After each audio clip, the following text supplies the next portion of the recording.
নমস্কার বন্ধুরা, সবাই কেমন আছো? আশা করি সবাই খুব ভালো আছো, আমিও ভালো আছি। তো আজকে নিয়ে চলে এসেছি তোমাদের সাথে শেয়ার করব নতুন একটা রেসিপি। আর যেহেতু শীতকাল, বিভিন্ন রকমের কিন্তু বাড়িতে রেসিপি বানানো প্রত্যেকেরই কম বেশি নতুন নতুন রেসিপি বানানো হয়। তো আজকে আমি বাড়িতে বানাবো গুড়ের রসগোল্লা।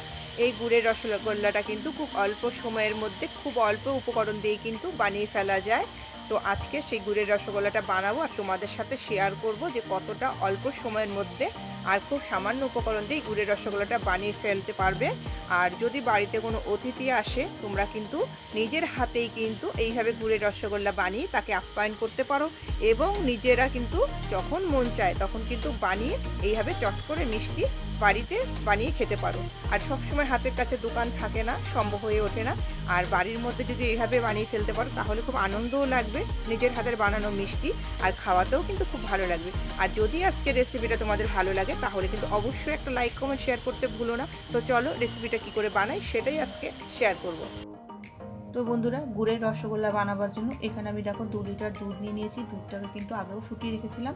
তো এবার দুধটাকে একটু গ্যাসে ফুটিয়ে নেব, যেহেতু ছানাটাকে আমি তৈরি করব। তো দুধটাকে আবার ফুটাতে হবে।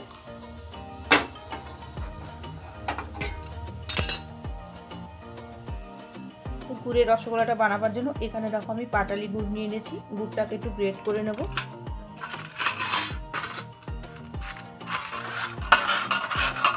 গ্রেট করে নিলে কি হবে, তাড়াতাড়ি গুড়টা গলে যাবে, সেই কারণে কিন্তু গুড়টাকে আমি গ্রেট করে নিচ্ছি আগে। তো দুধটা দেখো ফুটে গেছে। দুধটাকে এবার আমি নামিয়ে নেব, নামিয়ে ছানাটাকে কেটে নেব।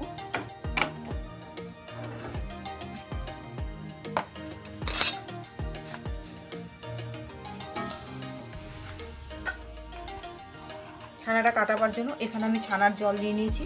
এই ছানার জলটা আমার ঘরেই থাকে, যেহেতু ঘরে আমি ছানা কাটি সেই কারণে জলটাকে আমি তুলে রেখেছি। তো তোমরা কিন্তু ছানা কাটার পাউডারও পাওয়া যায়, আবার যেটা ভিনিগার বলে, ভিনিগার দিয়েও তোমরা কাটাতে পারো। তো অল্প অল্প করে আমি ছানার জলটা দেবো আর এইভাবে নাড়বো দুধটাকে। তো দেখো ছানাটা কিন্তু আমার তৈরি করা একদম হয়ে গেছে, দেখতেই পাচ্ছ এই যে উপরে একদম পাতলা ছানার জলটা। তো ছানাটাকে এবার আমি ছেঁকে নেব। আর এদিকে গুড়টাকেও আমি গ্রেট করে নিয়েছি। আর ওইদিকে একটা কড়াই চাপিয়ে দিয়েছি গ্যাসে, গ্যাসটাকে জ্বালিয়ে দেবো। তো ছানাটাকে এবার ছেঁকে নেব ছাঁকনিতে। এবার ছানাটাকে একটু ঠান্ডা পরিষ্কার জল দিয়ে একটু ধুয়ে নেব।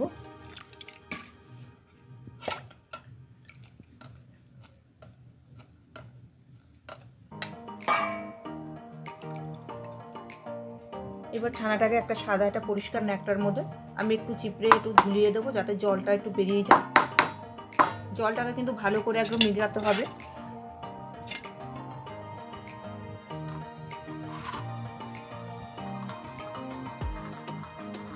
এইভাবে কিছুক্ষণ রেখে দেবো।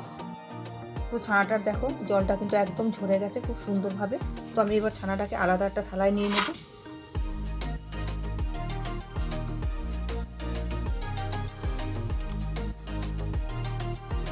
তো ছানাটাকে দেখো আলাদা থালায় নেওয়ার পরে এবার আমি হাতের তালু দিয়ে কিন্তু আলতো করে করে একটু খুব আলতো হাতে কিন্তু ছানাগুলোকে এভাবে মেখে নেব।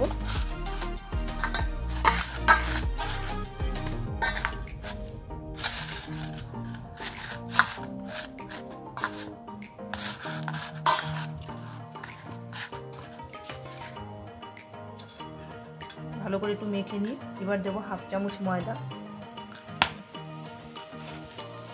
হাফ চামচ কর্নফ্লাওয়ার দিয়ে ভালো করে একটু ময়দাগুলোকে আবার মেখে নেব। এই ময়দাটাকে ছানাটাকে আর কর্নফ্লাওয়ারটাকে দিয়ে। তো দেখো ছানাটাকে কিন্তু খুব সুন্দর হাতের তালু দিয়ে সুন্দরভাবে মেখে নিয়েছি আর খুব সুন্দর কিন্তু সফট হয়ে গেছে, কোনো দানা ভাব নেই ছানাটার মধ্যে। এবার আমি ছোট ছোট করে একটা বল টাইপের শেপ দিয়ে নেব। তো দেখো এইভাবে কিন্তু আমি একদম রসগোল্লার শেপ দিয়ে কিন্তু বল কেটে নিচ্ছি।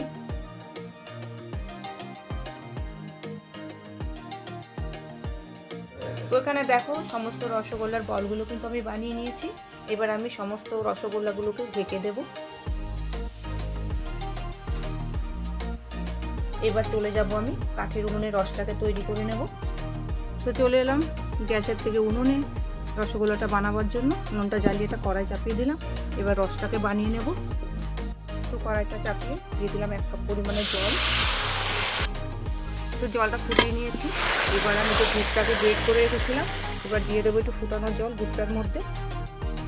তো দেখতেই পাচ্ছ, যেহেতু আমি পাটালি গুড় নিয়েছিলাম, পাটালি গুড়টা গ্রেট করে নেওয়ার পরে গরম ফুটানো 1 কাপ জল যখন দিয়েছি, এখানে কিন্তু একদম যেটা নলেন গুড় পাতলা ঠিক ওই রকম আকারের হয়ে গেছে। আর এখানে আমি কড়াইতে দিয়ে দেবো 2 কাপ পরিমাণের জল।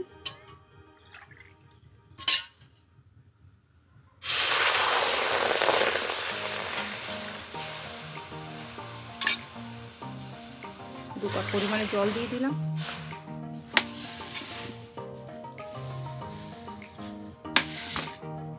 এবার দিয়ে দেবো 1 কাপ পরিমাণে চিনি, চায়ের কাপ মেপে নিয়েছি আমি। আর যেহেতু আমি মিষ্টিটা কম পছন্দ করি, সেই কারণে কিন্তু আমি খুব হালকা মিষ্টির রসগোল্লা বানাবো। তোমরা চাইলে কিন্তু যদি মনে করো কড়া পাকের তো তোমরা যদি চাও কড়া পাকের মিষ্টি বানাবে, সেই ক্ষেত্রে কিন্তু মিষ্টিটা একটু বেশি দিতে পারো। আমি এখানে হালকা মিষ্টির রসগোল্লাটা বানাবো, সেই কারণে আমি মিষ্টিটা একটু কমই ব্যবহার করলাম। তো দেখো চিনির রসটা কিন্তু বেশ টকবক করে ফুটতে শুরু হয়ে গেছে। আর ওপরে যে ফেনাটা আসছে, এবার কিন্তু আমি উপরের ফেনাটাকে ফেলে দেবো। যেহেতু নোংরা চিনিতে থাকে, তো সেই কারণে উপরের ফেনাটাকে আমি ফেলে দেবো।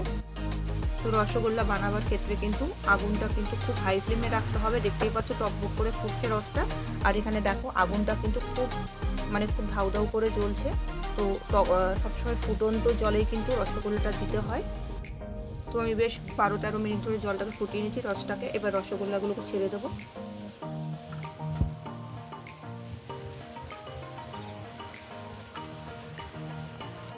এবার রসগোল্লাকে দিয়ে দিয়েছি আমি রসের মধ্যে। এবার রসগুলোকে এবার রসগোল্লার ওপরে এইভাবে দিয়ে দেবো।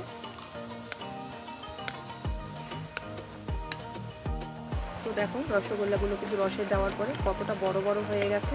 আর এখানে কিন্তু আমি কোনো রকম এলাচের গুঁড়ো ব্যবহার করলাম না, কেননা যেহেতু আমি গুড়ের রসগোল্লা করবো এটা, সেই কারণে আমি এখানে এলাচ ব্যবহার করলাম না। এলাচটা দিলে কি হবে, গুড়ের গন্ধটা কিন্তু লাগবে না। তো 10 মিনিট দেখো ফুটিয়ে নেওয়ার পর এবার যে আমি গুড়টাকে রেডি করে রেখেছিলাম, এবার দিয়ে দেবো গুড়টাকে। তো গুড়টা দেওয়ার পরে কিন্তু আরও 10 মিনিট আমি ফুটিয়ে নেব। আর গুড়টা কিন্তু ওই চিনির সাথে একইভাবে সময় দিতে নেই, কিছু সময় কিন্তু চিনির সাথে ফুটিয়ে রসগোল্লাটাকে তারপরেই কিন্তু গুড়টাকে দেওয়া ভালো। তো গুড়টা দেওয়ার পরে দেখো মিষ্টিটা কিন্তু আরও বড় হয়ে গেছে, কতটা সুন্দর ফুলে। আর এবার আমি কি করব, এখানে সামান্য পরিমাণে ময়দা আমি গুলিয়ে রেখেছিলাম হালকা করে জল দিয়ে। এবার দিয়ে দেবো হালকা করে ময়দার জলটা, যাতে পেটে না যায় মিষ্টিটা, এটাই খেয়াল রাখতে হবে। আর মিষ্টিগুলোকে ওপর নিচে একদম ডুবিয়ে দিতে হবে। এবার দেখতে পাচ্ছ মিষ্টিগুলো কিন্তু একদম নিচে ডুবে গেছে। এবার আমি হালকা করে অল্প অল্প জল খাওয়াবো, ঠান্ডা জলটা। আর সবসময় খেয়াল রাখতে হবে মিষ্টিগুলো যেন ফাটল না ধরে।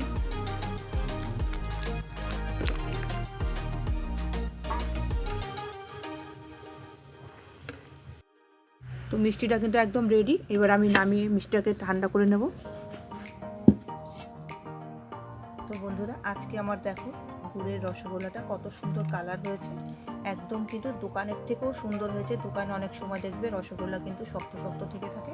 আর এখানে দেখো কত স্পঞ্জি হয়েছে রসগোল্লাগুলো, দেখো তোমরা দেখেই বুঝতে পারবে এতটা স্পঞ্জি হয়েছে রসগোল্লাগুলো, একদম মুখে দিলেই কিন্তু মিলিয়ে যাবে। তো আজকে যে রসগোল্লাটার রেসিপিটা তোমাদের সাথে শেয়ার করলাম, এই রসগোল্লার রেসিপিটা কিন্তু শেখা আমার দাদার থেকে। আমার দাদা একজন মিষ্টির কারিগর, আমার ওই দাদার থেকেই শেখা। তো আজকের রেসিপিটা তোমাদের কাছে কেমন লাগলো তোমরা কিন্তু অবশ্যই কমেন্টে জানাবে, তোমাদের কমেন্টের আশায় থাকবো। আর আজকে এখানে শেষ করলাম। সবাই ভালো থাকবে, সুস্থ থাকবে, দেখা হবে পরে আরেকটা ভিডিওতে।